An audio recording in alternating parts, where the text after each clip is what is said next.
Hey everyone, how's it going? I asked you all a question and the results were pretty close, but the water starters ended up pulling away. So today, from Generation 1 and Generation 2, we've got Blastoise and Feraligatr. I really love Feraligatr in my original gold playthrough back in 2002. Then of course, I had to pick up my boy Squirtle in Fire Red. I loved smoking my buddy's Charizard with that weird wireless adapter that came out. Everyone had that one friend with a Game Boy Micro and couldn't partake in the carnage. Anyways, this one is going to be interesting, both emotionally and technically. I feel that the perception on these two is really positive. Everyone should know by now, but water types, at least until Generation 4, are pretty darn good. One might expect some record times from these two, but you may be surprised. Today, I'm going to complete a solo challenge run for each, beginning with Squirtle or Totodile, leveling up and evolving them throughout to see which one can defeat Red in the fastest time. Check out the description for more details. We'll be diving into the stats and moves in just a moment. One more thing, if you can, please subscribe. Let's see if we can hit 2,000 before Christmas. Thanks everyone. We'll start off in chronological order with Squirtle. I'll stick with him until the second badge and second rival battle in Azalea Town. We can pick up our Squirtle at Elm's Lab. I'm gonna name it Timmy. Once again, like we saw with Charmander, Generation 1 is getting that love with unique overworld sprites because of course it does. We'll head to Mr. Pokemon's to run Elm's errand and begin our journey. I think that Timmy the Turtle is gonna have a good day today. Why? Well, it has pretty good base stats. Timmy starts off with a decent 44 HP, 48 attack, good 65 defense, alright 50 special attack, good 64 special defense, and 43 speed. Let me paint a clearer picture here. When little Timmy grows up, he's gonna have decent HP, attack, and speed, slightly better special attack, and good defenses. Makes sense, he's a turtle. Great. It's worth mentioning Feraligatr here just so we know what we're getting here. It's got some bite. Instead of good defenses, it notably substitutes its special defense for a higher attack stat. Interestingly, water is special, so surely there must be some reason for that. There's some more minor shuffling of stats, but we're dealing with the same totals. I'm curious what you guys think about the difference. We'll get to see how these stats translate soon. Elm just gave us a panicked phone call, and our rival baddie has stolen a Chikorita. We can showcase how Timmy's going to fare with our first showdown. I'm going to roll tackle the entire way through since we have that defense to back us up. We are outsped with a growl, but luckily that misses. Progress is slow and steady. It looks like a speed tie since we move first sometimes. We get Chikorita in the orange first, and since we have a berry, it looks like we'll muster a victory in Timmy's first combat experience. I'm certainly not shell-shocked by this result. We'll head back to the lab to tattle to the police and get going toward Violet City. We saw Tackle and Tail Whip in that first battle, so what's next? In terms of level up moves, here's what we can expect from Squirtle, Wartortle, and Blastoise. I plan on evolving all the starters at their respective evolution levels, so the levels you see here reflect when these moves will be learned. Keep in mind Squirtle evolves at level 16 and Wartortle evolves at level 36. We'll pick up Bubble at level 7, which isn't too devastating, but we get Withdraw at level 10. Withdraw raises the user's defense by one stage. I don't know about you, but I'm definitely valuing this move since physical attackers are the biggest worry we'll have in gold and silver. We then pick up Water Gun at level 13, which is fine. Bite at level 19 is okay for the occasional Psychic or Ghost type we'll run into. Rapid Spin and Protect are not very useful. Rain Dance at 42 could be interesting, but it's tough to use with a valuable move slot taken up. Skull Bash looks like it could be good at first glance, but trust me, it's not worth it. It raises your defense for one turn, then strikes. Yeah, what's the point again? Finally, there's Hydro Pump at 58. Again, looks good, but the inaccuracy makes me favor Surf since our special attack is good enough. Overall, it's looking like Withdraw is the most useful move here. Kind of a disappointment overall. There's still TMs we need to consider. I marked any TMs that Squirtle cannot learn, but Blastoise can with asterisks. Even so, looking at the list, only a few key moves jump out to me. There's Headbutt, always useful around the third gem, then there's Blizzard and Hyper Beam. It's welcome, but like Hydro Pump, I'll look into more consistent moves. That being said, there's not only Dig, but Earthquake Return and Ice Punch. Oh yeah, that's what I'm talking about, baby. Rounding things out is Surf. The only useful HM move in Gold and Silver. We'll pick this up before the 4th gem and ride the wave for most of the game. Overall, Timmy is shaping up to have a pretty decent run. We've seen another water type on this channel in Mantine. Yeah, so with decent stats all around, I'm thinking Timmy could do even better than Typhlosion. But first things first, we need to face the challenges in Violet City, and that brings us to a fork in the road.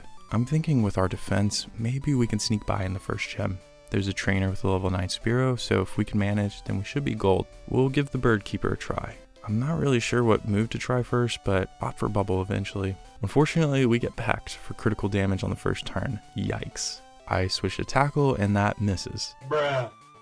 By the time we finally land our tackle, we're down in the trenches. Timmy is not looking as fuego as I thought as we take an early reset. Perhaps I was too hasty. Unfortunately, I do mandate Sprout Tower in these runs, and water is weak to grass. Fortunately, we have some bulk to back us up, so a few lost seconds with an early reset can pay dividends to ultimate domination of both regions. Really, the foes are at level 3, but still, I'll equip a berry, yet even this first battle is not rock solid. We take a decent 7 from Vine Whip, but what really hurts are the misses from Tackle. With only 95 base accuracy, that means it's 50% accurate when you need it to hit. As a result of a couple of misses, we have to use the berry, and we leave the battle with 8 HP, so we would have had to reset otherwise. We do manage to pick up steam through the rest of Sprout Tower and arrive at Sagely at level 12. He's got 2 Bellsprout and a Hoot Hoot. You will notice as we enter battle, we have picked up Withdraw, which is not useful here, but will be at Faulkner's Gym. I am running low on PP, but we can manage it. I use Tackle on the Bellsprout, that does a third. The Bellsprout uses growth, raising its special. We land with Tackle, but Vine Whip hits for devastating damage. We knock out the Bellsprout, but 2 Pokemon are left. Things are looking dire. Sagely sends out his last Bellsprout. I think I gotta stick with Tackle here. That lands doing a third, and the Bellsprout makes us pay. We have no choice now but to continue with Tackle. The Bellsprout whips us down to 2. Oh man. We do get the knockout and a level up though. We can pick up Water Gun now, which will give us a little more damage output over Bubble, but there's still a Hoot Hoot left. We use Tackle and it uses Foresight. It can hit us with Tackle though, which it does next turn, leaving us with 1. We smoke the Hoot Hoot though with a Tackle thanks to a crit. Sprout Tower is cleared. Let's get out of here. In our return to Faulkner's Gym, we can face off with the Spearow Trainer again. This time, we outspeed with a Water Gun and do over half while Peck does 5. That's more like it. We finish it next turn. We can skip ahead to Faulkner now. I'll heal up Timmy and let him hold a berry before the first gym battle. We've been lucky lately with our matchups and avoiding Mud Slap. I'm thinking since Water type is neutral to Ground type, we won't be hit with an accuracy lowering move today. Let's see, shall we? First for Faulkner is Pidgey. We use Mud Slap and take it deep in the red. It hits with a measly 3 damage. We finish it off and move on to Faulkner's final Pokemon, Pidgeotto. Sticking with Water Gun takes a third and Gust only does 5. Another Water Gun does another third and we take a Gust just fine.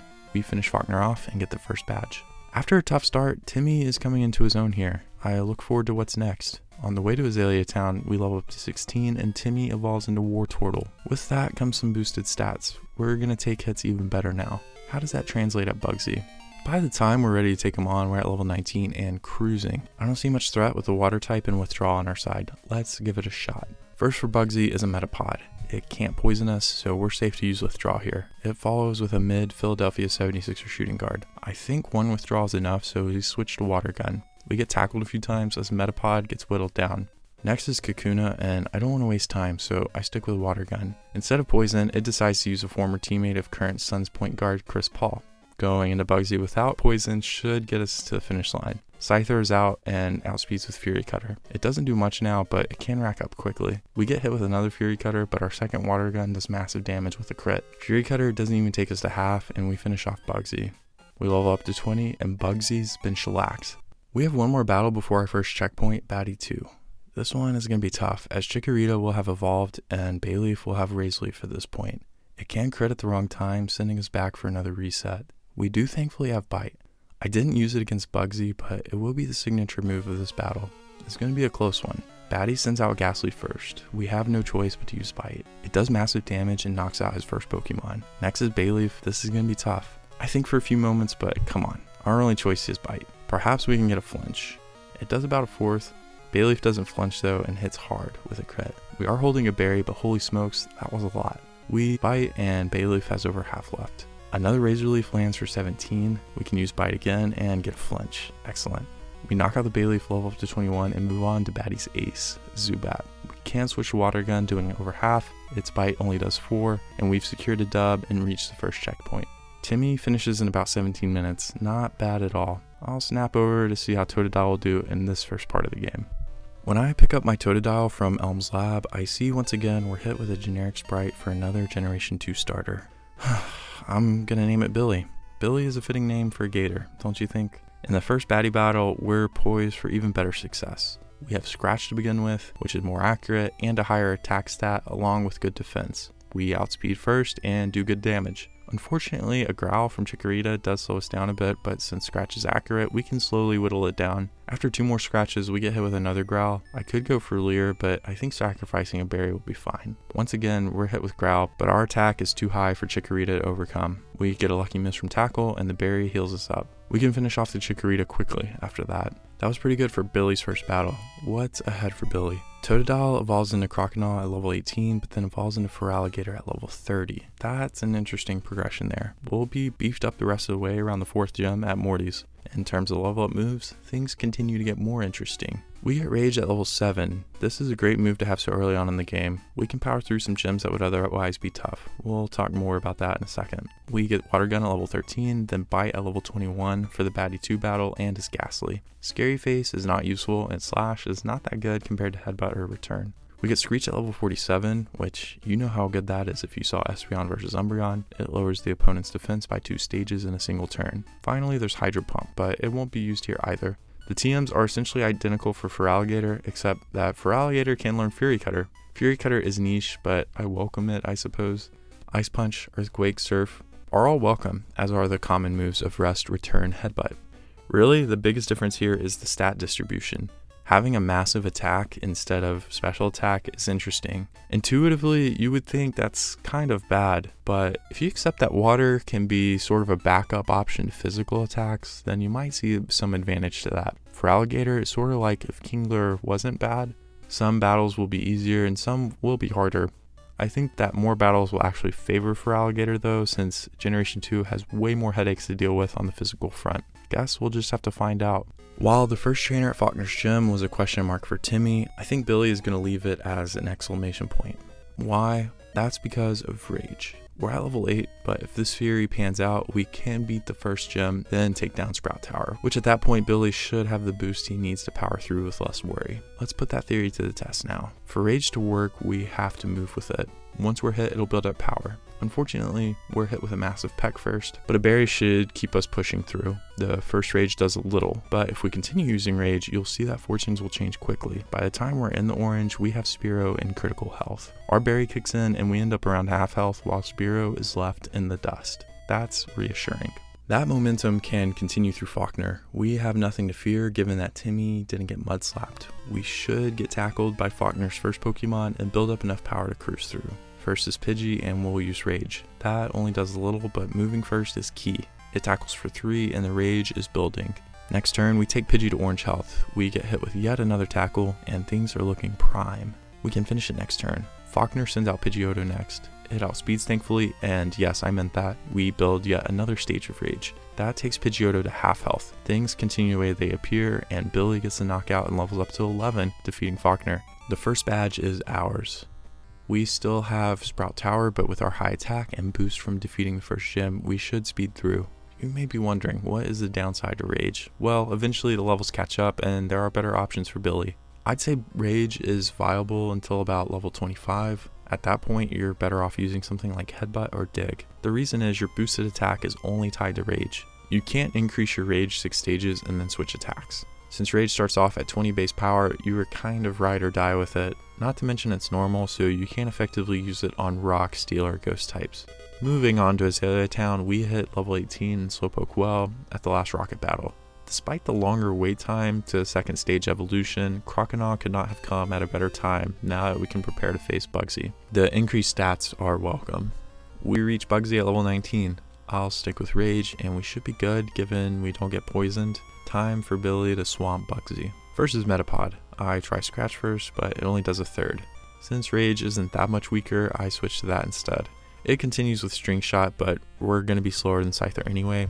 We continue raging and get hit with Tackle, helping to build it up. We finish off the Metapod and it's on to Kakuna. Rage does less than half and it hardens, which I'm okay with since we're probably going to get hit and help build up Rage. Instead, it hardens again, but that's better than Poison, I suppose.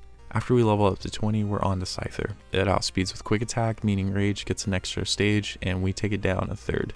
Bugsy switches to Fury Cutter and Rage finishes off Scyther.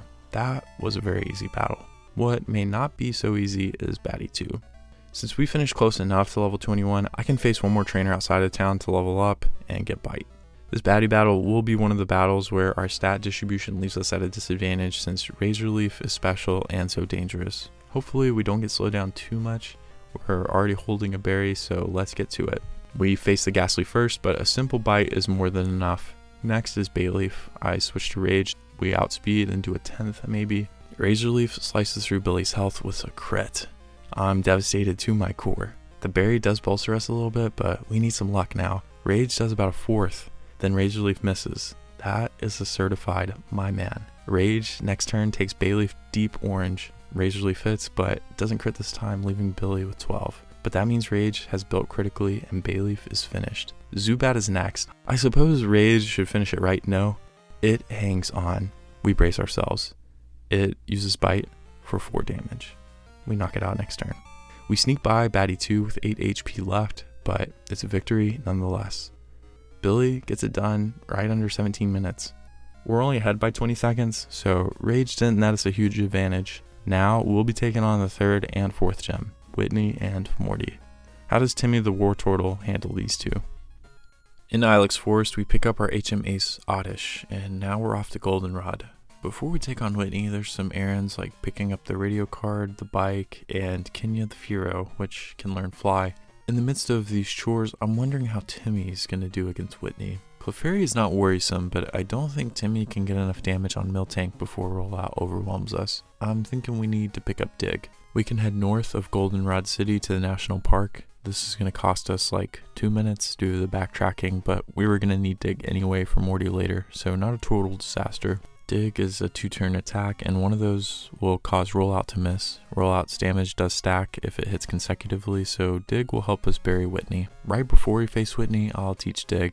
I think Tackle is pretty much useless, as Bite and Water Gun will give us decent coverage for the time being. We'll save, and time to give it a shot. First for Whitney is Clefairy. I test out Dig since it also is our best attack. Double slap misses, and next turn we rise from the earth, and whoa, that's a ton of damage, thanks to a crit. Alright, Clefairy is down. Next one out is Miltank, the Big Bertha.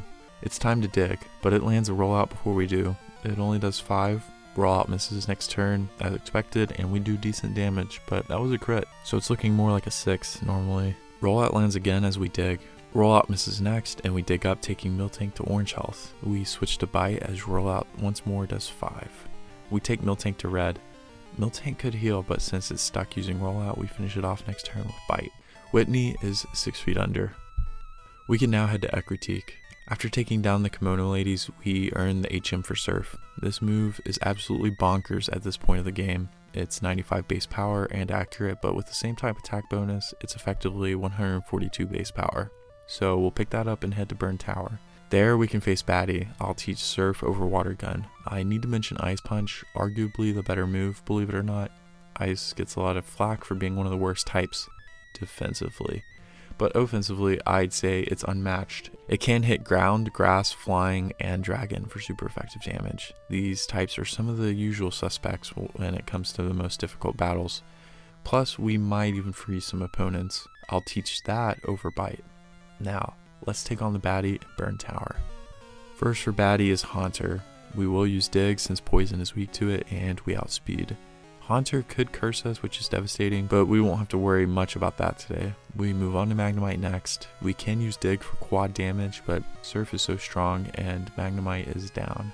Next up is Bayleaf. Switching to Ice Punch won't knock it out since it's so defensive, but that's still much better than before. We get poisoned, but we knock it out with one foe left. The Batty's last Pokemon is Zubat, and we knock it out with an Ice Punch. Batty is beaten. Last for this segment is Morty. We have Surf and Dig. Normally, Curse is a nightmare to deal with, but we should be able to knock most everything out in one hit. You might wonder why I got rid of Bite and kept Dig. The ghost types we face in Gold and Silver are not physically bulky at all. They're also Poison type, which Ground is strong against, and Dark is Special type for whatever reason in Generation 2. Gengar can probably survive a turn of Dig and put us to sleep, but I'd like to save some time, and I'm pretty sure we could survive a few turns of sleep, to be honest. Morty time. Morty sends out Ghastly first. Surf takes care of it, nice and easy. Haunter is next, and Surf 2 finishes it off. Gengar is after Haunter. We switch to Dig, but we are outsped, which I did not expect. Never mind that, as Hypnosis misses. We strike with Dig next turn, but it doesn't knock it out. We'll try again. Gengar moves first, but Hypnosis also can't land here. We finish off the Gengar next turn, and last for Morty is a second Haunter. I could probably use Surf, but we've been pretty lucky and Dig seems safer, so we strike, level up, and end the melee with Morty. Timmy did pretty well there, finishing around 33.5 minutes. That was only 16 minutes between checkpoints. Things with Billy are going to be pretty interesting here though. In Billy's run, we pick up an Oddish as our HM escort for Cut and Flash. As we head to Whitney, we could pick up Dig, but we won't yet. We ought to be able to rage our way through the Clefairy and Miltank thanks to Billy's good defense and rollout, which will help build up our attack. As a result, we close in on Whitney's battle right before the 23-minute mark, while Timmy arrived at 27 minutes. Coincidentally, we're also at level 23, but that should be enough to get us through. Let's roll. First is Clefairy. As long as it doesn't metronome to something crazy, we should build up enough rage to obliterate Miltank. It uses Feint Attack for 8 damage. Excellent. Next turn, Clefairy uses Double Slap, and you are seeing things correctly. Rage builds with each slap. We get hit 3 times. As a result, Clefairy goes down next turn to rage hard and fast. Miltank is next. It should outspeed and use Rollout. Rollout crits actually, but no matter. Rage lands for over half. Since it used Rollout, it has no choice but to continue. Rage finishes Miltank, we level up, and Whitney is churned. Not bad. So we'll head to Egg Team now. Along the way, we will still pick up Dig. It's quite useful for coverage, but the minimal backtracking ends up saving about 2 minutes probably over Timmy. I'm also going to skip the Sudowoodo battle since it's rock and the group of kimono ladies. I do teach Surf to Billy in place of Water Gun, but I forget Ice Punch for Batty. Hopefully that doesn't matter. First up to bat for Batty is Haunter. I'll use Bite for the quick KO and it bites the dust. Oh, actually it doesn't. It flinches, but that weak special attack is something we need to keep in mind. Another Bite finishes it off. We level up and Magnemite is next. We don't have Dig or Ice Punch taught yet, but Surf is still plenty for it. Bayleaf is next. It has Reflect, so I'm just going to continue with Surf. It does about a fourth. It uses Reflect as we predicted, so we get another free turn. Bayleaf is in the orange now. It does slice us with Razor Leaf, but only for 26. We continue surfing and it goes for Growl. Yeah, pretty lucky there. We knock it out and there's one thing left. Zubat, which cannot withstand the crashing waves from Surf. Batty is beaten. Morty is the last person standing for this checkpoint. After the first gym battle, we hit 30. So yeah, baby Billy is all grown up to the fearsome Feraligatr now. This comes at a crucial time as Feraligatr has dank stats at this point in the game. The 6 levels between Feraligatr and Blastoise's evolutions won't make a huge difference, but it's still going to affect how quickly some key battles will go for the next few gyms. Right before Mortimer, I'll teach Dig over Bite. If Wartortle didn't need a Mint Berry to cure Hypnosis, Feraligatr surely won't. Time to Ghost Morty. First for Morty is Ghastly. We can use Surf to wipe it out. Next is Hunter, and we'll continue with Surf, which is more than enough. Unlike Timmy, Billy outspeeds with Dig. We also secure the one-hit blow. Gengar is down. We level up, and there's one Haunter left. It's haunted by Surf, and Morty is spooked. Billy clocks in at 31:05, and it's over 2 minutes ahead of Timmy. The gap is widening, and with Blastoise still a few levels away, we're bound to see a little more separation at our next checkpoint. Hopefully Timmy can hang on before it's too late. Switching back over to Timmy the Wartortle, we can now move to collect the next 3 badges. This part can be done in any order, but we'll go in the traditional order by taking on Chuck, Jasmine, then Price. This is the most time effective since we'll get Fly after Chuck's gym. First we'll get the errand from Jasmine, then head to Cianwood City to pick up the medicine where we can face Chuck. Chuck is not a sitting duck for Wartortle. Yes, by the time we reach Chuck, we are not yet evolved. It's definitely possible to beat him, but we'll need to use a few withdraws. Still, while Primeape isn't much of a threat, Poliwrath can hit us with Dynamic Punch and Hypnosis.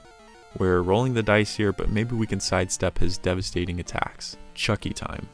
Chuck sends out Primeape first. I'll use Surf to gauge our damage output. It does okay, but doesn't knock it out. We get a defense drop from Leer, so I'll switch to Withdraw, but use it for an extra turn. We get hit with Fury Swipes for mild damage. We use Withdraw again, but then we're also hit with Leer again. So I'll use Withdraw, hopefully for the final time, and we get a miss from Fury Swipes. We finish off Chuck's first Pokemon with Surf. We level up to 35, and Chuck sends out Poliwrath. I use Dig since we should get decent damage from that. Once we come out of the ground, we hit, and it does about a fifth, let's say. Dynamic Punch misses. I switch to a Surf, which does about the same, maybe more. Remember not to underrate Stab. Poliwrath uses Mind Reader. This will guarantee a hit no matter what, even if you dig, so that's a critical mistake by me.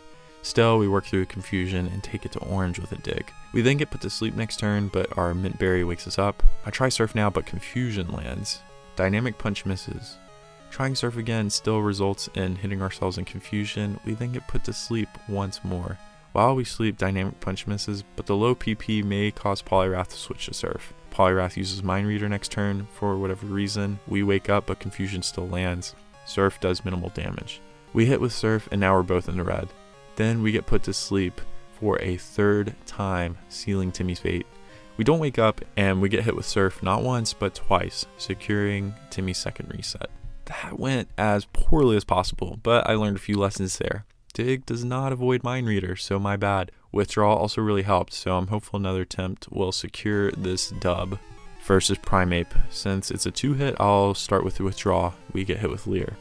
Okay, we'll stick with Withdraw. We get hit with Fury Swipes, so not bad. Continuing with Withdraw, we take a Chop for minor damage. We use Withdraw one more time so that we've built up 3 stages of defense, and Fury Swipes is optimal. I switch to Surf, it does more than half, and then we get hit with Fury Swipes, leaving us around half health. We finish off Primeape, and after leveling up, we now face the Poliwrath. Let's stick with Surf, shall we? Poliwrath tries Hypnosis and fails. Surf is almost enough to do half. Poliwrath tries Dynamic Punch and fails. Surf leaves Poliwrath in striking distance. We get put to sleep, but recover with the berry, and Surf is nearly enough. Oh, so close. But Dynamic Punch fails, and we knock out the Poliwrath. Chuck's been shelled. Quickly now, we can fly back to Jasmine to give her the medicine and take her on. She's Steel type, but critically her Steelix is Ground type with weak special defense. I could train up to get Blastoise to be extra safe, but we have time to worry about. Let's see if Wartortle can go out with a bang. First up is Magnemite. We still have Dig, and Magnemite is quad weak to that. Surf might take it down, but they're level 30, so who knows, let's be safe. Jasmine sends out the second Magnemite, and we'll do the same thing with Dig. We don't want to risk paralysis. We level up to 36, and Jasmine sends out her last Pokemon in Steelix. Surf's up. It's enough, no crit or anything, and Jasmine is looking rusty. Finally, Timmy evolves into Blastoise, bringing some parity to our contest. We can head to Mahogany Town to take on the Rocket Hideout and face off against Price to get the 7th badge. About 7 minutes later, we're knocking on the door to Price's gym. We'll skip this trainer battle and head right to Price to take him on. Price has ice Pokemon, but his ace, Piloswine, is ground. Price is not much of a threat, so we don't have much to worry about. Price sends out Seal first. We should stick with Surf since it's not much of a threat. It uses Headbutt for 5. We Seal's Fate next turn. Dugong is a bit stronger. We use Surf for about a third, and its Headbutt does a ton of damage with 7. I try Dig to see if we can knock it out, but it hangs on. It sticks with Headbutt, so Surf makes it long gone next turn, and last for Price is Piloswine, and a single Surf clinches the win. Price has been schooled. Blastoise gets the 7th badge in about 52 minutes. Not too bad. It's well under an hour, so it's on track to get a pretty good time today. But how's Feraligatr going to compare in the same sequence? Billy's arrived at Chuck. Before we take him on, I'll let him hold a Mint Berry in case of Hypnosis. Hopefully things go smoother for Billy than they did for Timmy. Chuck uses Primeape first, and we will stick with Surf. Surf destroys the Primeape in a single turn. Poliwrath is next. I'm going to use Leer, and you'll notice I've taught Headbutt over Rage. We use Leer to secure a defense drop, and Poliwrath uses Mind Reader.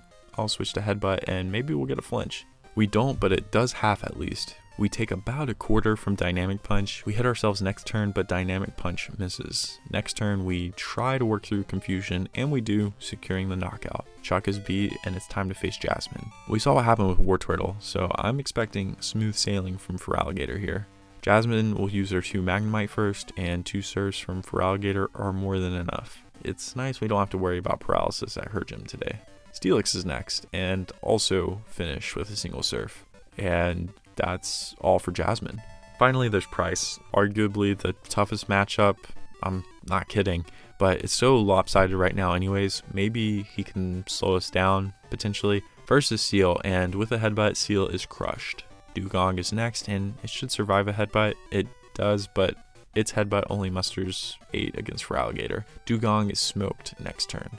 Piloswine, last and least, is next, and we switch to Surf, wiping out the competition. Price has been iced. That segment was really short, but Billy is swamping the challenges so far. It gets an amazing time of 47 minutes and 25 seconds. We're almost 5 minutes ahead of Timmy. It's not like Timmy is having a tough time, but Billy is pulling away. One of the toughest stretches is ahead though in Claire and the Elite Four.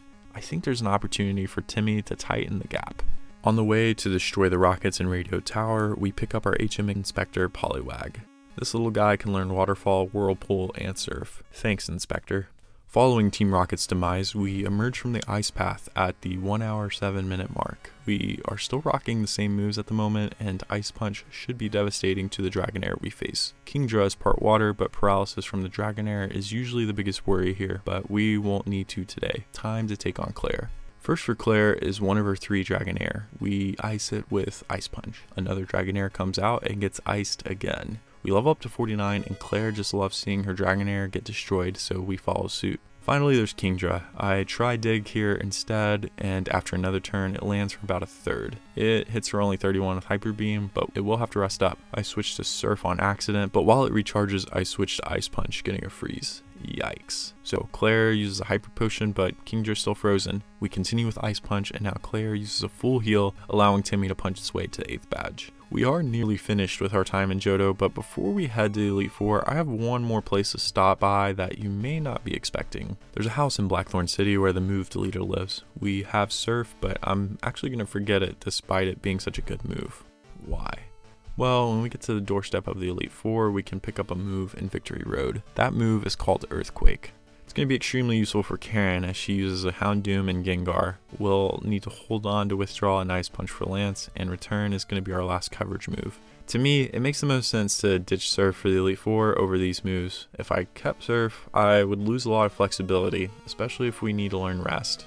With that in mind, let's take on the last rival battle for Timmy today. First is Sneasel. It's really weak. I do make a mistake choosing Dig as it manages to survive, but switching to Return finishes it off. Magneton is next, and Dig is actually useful here, so we secure another knockout. Meganium is next, and it will also be facing off against Venusaur in our next challenge video, but today it's not up to the task. Ice Punch finishes it off in 2 turns. We level up, and Golbat is next, which a single Ice Punch can take down. 2 Pokemon are left, and Batty sends out Haunter. We use Dig and end its life. Finally, there's Kadabra, but we just say Sayonara with a single return. Batty is busted. Time for the Elite Four. I think Timmy is ready. At least Will, Koga, and Bruno should be good. Will is Psychic type, but most of his Pokemon are actually weak to Ice, or just weak overall. So if there's a Will, there's a way. Let's get it. Will's first Pokemon is Xatu, the Psychic and Flying type. Therefore, an Ice Punch hits really hard. Hard enough for 1 turn. Next is Executor, which is Psychic and Grass. We'll stick with Ice Punch. It also cannot hang. Jinx is next, but it's just bad, so even with Return, it goes down hard and fast. Slowbro is really defensive, and Ice Punch only does a quarter, but Return can't knock it out either. It used Amnesia, so Return takes it down to critical health. We get hit with Psychic, but we're really defensive as well, and we finish it off next turn. We level up to 53, and Xatu is the last of Will's team. We can use Ice Punch, and even though it's 2 levels higher, Xatu goes down. Will is defeated. I can heal up with a Super Potion and move to Koga. He's got either Bug or Poison types, neither of which are threatening to Timmy. We shouldn't have too much trouble. Koga time.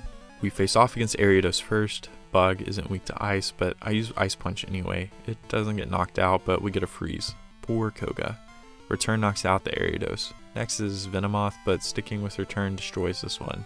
Things are going to get a little tougher though. Koga sends out Fortress. I use Dig first, but Fortress protects. Okay, I'll switch to Ice Punch then. It freezes again. Fortress stays frozen and doesn't manage to do anything as we whittle it down. Muck is next. It's quite defensive as well. Even with Dig, we don't knock it out. It uses Minimize, but thankfully when we switch to Return, we get a nice knockout.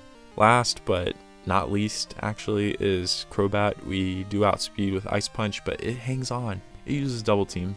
Uh-oh. Koga uses a full restore and then Return misses. Return next turn does hit, but we take some damage from wing attack. Will we get the knockout? Yes. Timmy hits Crobat, we level up, and Koga is cooked. We've got Bruno to look forward to next. We took minor damage, so another potion will get us going. Doing a quick PP check shows that we're still doing well. Bruno isn't a threat today. A cross chop from Machamp could be interesting, but outside of that, there's no chance. Let's do this. First for Bruno is Hitmontop. I use Return and it does good damage, but it uses Dig. So I'll use Withdraw here to get a little boost in case we're hit by Machamp later. We take down the Hitmontop with Return next. Hitmonchan is next and we stick with Return. It uses Thunder Punch, but it doesn't paralyze, so all is well. We are moving on to Hitmonlee. I want to secure a win, so I use Withdraw. While Double Kick doesn't do much, I switch back to Return and we get the knockout, forcing Bruno to use Machamp. We use Return. It does half at least, but Machamp has an opportunity now. It uses Cross Chop and that's it. We smoke it next turn, leaving us with one last opponent, Onix. We can switch to Ice Punch since it's part ground and Onix cannot hang. Bruno has been bashed. Now we can start to worry. Karen has an Umbreon that can make us miss with Sand Attack. We might not even knock it out in 2 turns, so we need some luck to make sure we get past it. I'll teach Earthquake now over Dig. That let us save on the small number of PP restoring items I have in my bag. I'll also use an Ether on Ice Punch. Fingers crossed, let's try Karen. Umbreon is first for Karen. Return is seemingly our best move here. We need it to do half. We try and it gets Umbreon in range, but Sand Attack, oh no. Oh yes, it misses. Alright, we take down the Umbreon next turn and things are bright. Violet Plume is next though. We have Ice Punch at our disposal, but it doesn't knock it out and we get paralyzed. That's great. It uses Moonlight instead of attacking and we're able to move though, getting the knockout. We level up and laughably get the chance to learn Skull Bash, but Return really is much better. Gengar's next. It could put us to sleep. We have no choice but to Quake. Instead it uses Curse. That's okay, but we're still not done. Although we can knock it out, there's still 2 left. Paralysis could put us in range from curse damage. Murkrow's next. We need to save PP on Ice Punch, so I use Return. We strike and take it down. 1 foe left. Houndoom. Crunch and Curse could really threaten us. We take a Crunch alright, but will Earthquake work? It lands, and we get the knockout. Karen is crushed, and Lance is the last obstacle to the Hall of Fame. That battle was pretty lucky, but we're moving on. While we heal up, we'll talk strats. I kept Withdraw up to this point for a reason. That's right, we're not learning Rest today. I hope the strategy pays off, but this will be one of the few Pokemon that could beat the game without Rest, which is a sign that it's special. If we can do it, we can also keep Earthquake, which will really help throughout Kanto. But let's not get too far ahead of ourselves, it's champion time. First for Lance is Gyarados. It can Rain Dance, Surf, Hyper Beam, and Flail, so we can set up Withdraw with no worries. We get hit with Surf, then Flail, then Surf again, Surf once more, and I switch to Ice Punch so Flail doesn't hurt too bad. It uses Hyper Beam, but we're still in good health, knocking out the Gyarados with Return. Dragonite is next, and it's obliterated with Ice Punch, a quad weakness for Dragon and Flying. We level up to 56, and Lance sends out another Dragonite. It meets the same fate. Since Aerodactyl and Charizard are weak to water, which the AI probably doesn't recognize we don't have a water type move, it forces Lance to send out his last Dragonite. It also cannot take the heat from a single Ice Punch. Aerodactyl is next. We outspeed, and Ice Punch takes it down too.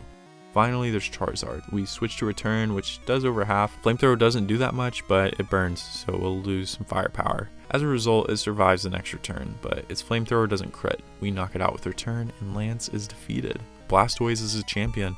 Okay, so we didn't really need Withdraw. It might have forced Lance to use Flamethrower or something, but I was getting flashbacks to Icy Wind Mantine where it couldn't knock out the Dragonite, so you can never be too careful. Nevertheless, Timmy gets enshrined at the 1 hour 26 minute mark. That's really good. Blastoise is on track to have one of the fastest times yet in a Pokemon Gold Solo Challenge, but we might have to rain on that parade. Feraligatr could blow it out of the water through this checkpoint based on what we just saw.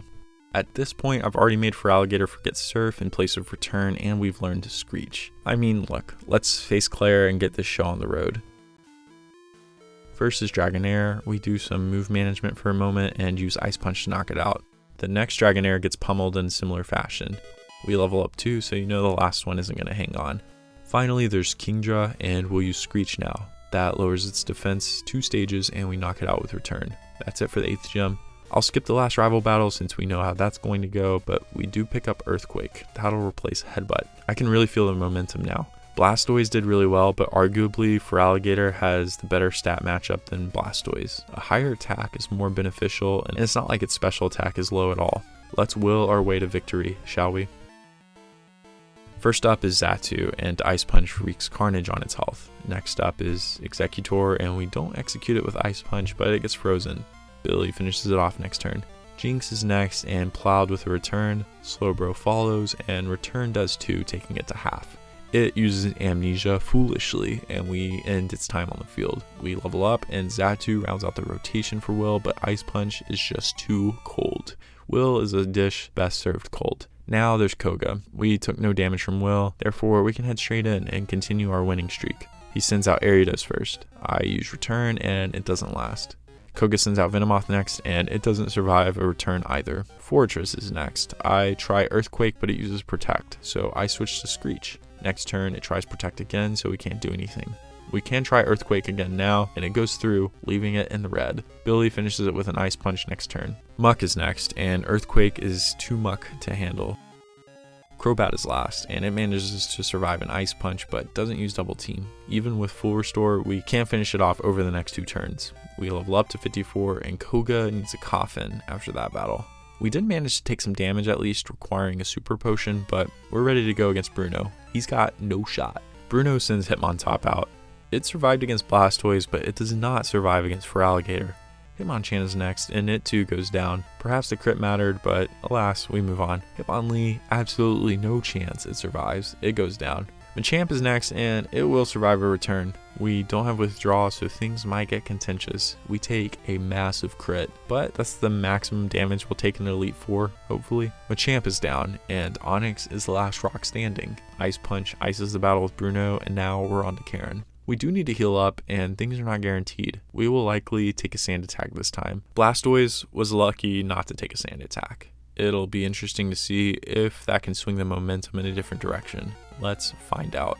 First for Karen is Umbreon. I use Screech to ensure a 1-hit from return. This time, sand attack does land. However, we get the knockout against Umbreon. Next is Vileplume. Last time, we got paralyzed here. Ice Punch doesn't knock it out. It uses Stun Spore, but misses. We also land an Ice Punch next turn. That's good, but we're still a bit inconsistent thanks to Sand Attack. Next is Gengar. We try Earthquake and miss. Oh no. But it uses Lick for 6 damage. Okay, that could have paralyzed, but we luck out. Then Earthquake misses again. This time we aren't so lucky and get cursed. We then miss Earthquake again and take damage. Then Gengar uses Spite. Now we're all out of PP, but we still have some Ice Punches left. With Curse, we do get to knock out the Gengar. Holy smokes, I thought that might have been a reset there. Murkrow's next, and we hit, and it goes down to a single return. Can we connect with Karen's last Pokemon, Houndoom? We land with return, and it goes down. Karen put up a fight, but it wasn't enough. We're on to Lance. We heal up and restore some PP, but Feraligatr 2 will try to take on Lance without the move Rest. I think it's possible, but certainly less likely without withdrawal. Time to find out if Billy is built different. Gyarados is first for the champ. Billy strikes with return, doing over half. It uses Hyper Beam, doing decent damage, but we finish it next turn.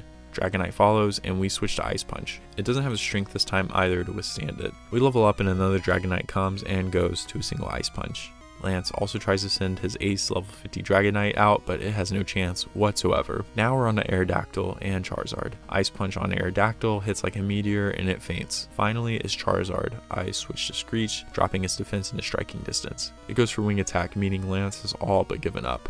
A single return means see you later, alligator, as Billy defeats the champion. Billy is enshrined around the 1 hour and 15 minute mark. Yeah, that's a record for sure. I think I got locked in because we're now ahead by 11 minutes. Holy smokes. To be fair, Feraligatr's attack is letting it knock things out very quickly, and the confidence is letting me be more decisive. We're still not done as Kanto awaits. I'll only show the last gem in red since nothing really competes. Could Feraligatr be stopped in its tracks against these two trainers? By the time we beat Blaine, it's only been about 16 minutes. Keeping Earthquake really helps with some battles, and extra PP for attacks is helping us to keep speeding along. Now it's time to face Blue. He's a bit stronger and a good test before Red. We'll pluck the leftovers from the Snorlax we caught and let Feraligatr get to work. First is Pidgeot. We use Ice Punch, but it hangs on. However, it does get frozen, meaning we can finish it with Return. We have Executor next, and I'm not expecting a knockout. It goes for Sunny Day, but Blue doesn't heal, so we take care of it with Ice Punch next turn. We level up to 65, and Blue sends out Alakazam. I switch to Return, and it gets obliterated. Gyarados is next. We likely won't get the knockout here either, but we do over half with Return. It devastates our health with Hyper Beam, but at least it was a crit, so that's pretty good. We finish it off, leaving Blue with 2 Pokemon left. Arcanine is what he sends out next, and Earthquake from Billy does wonderful damage, leaving Rhydon for the end. Ice Punch packs a punch and finishes the last Pokemon. Blue is down and red is left. I'm trying to keep focus here. We can do this in record time. Red is going to be tough though. Even with our moves, Venusaur and Snorlax are going to cause us headaches. With rare candies, it's not like we're going to be over-leveled, so this is going to be a true test for Feraligatr. We've come full circle here too. We don't need Earthquake anymore, as Return is coverage enough. I'll teach Surf in its place for Charizard. It's time for Red. First for Red is Pikachu. It could outspeed us here, but I'm going to try Return, and we thankfully do outspeed, securing the knockout. But now Red sends out Venusaur. We need to be able to finish it off in 2 turns. Ice Punch is our best bet, and it does almost half, but it doesn't look like it's enough. It uses Sunny Day, but we need a knockout here, or it's going to Solar Beam. We don't get it, doesn't look like it's going to be a range. Solar Beam hits, and we're deep in the red for probably the first time since we acquired Feraligatr. We can knock it out next turn, but Leftovers isn't going to be enough here. Espeon is next. We switch to Return, and it outlasts. Psychic lands, and that's it. Billy has its first reset. I can't train, that's just going to be too much time. Luckily, there is a strategy I had in the back of my mind, just in case, that I think will work here. So I'll teach Rest, and we can kiss Ice Punch goodbye. But that's not all. I'll also teach Sleep Talk in place of Earthquake. This is a strategy I've been saving for a rainy day, and I think it'll work. Sleep Talk randomly selects one of your moves. We have Return, Screech, and Rest, which are all favorable moves against Red. I think this will work. I'm feeling good. I'll also hang on to Leftovers for now. Let's try Red one more time. Like last time, we outspeed Pikachu and hit it with Return, and it goes down in 1 turn. Next is Venusaur. I try Screech instead since it's going to go for Sunny Day. We switch to Return next, and it does good damage, but it still isn't enough. We get smoked with Solar Beam, but we can knock it out next turn. Next is Espeon, so it's time to put our theory to the test. We use Rest and recover our health. It hits with Psychic. Billy uses Sleep Talk next turn and gets a Screech. That's not bad. Another Psychic lands, taking Feraligatr under half, even with Leftovers. Next turn works well as Sleep Talk picks Return.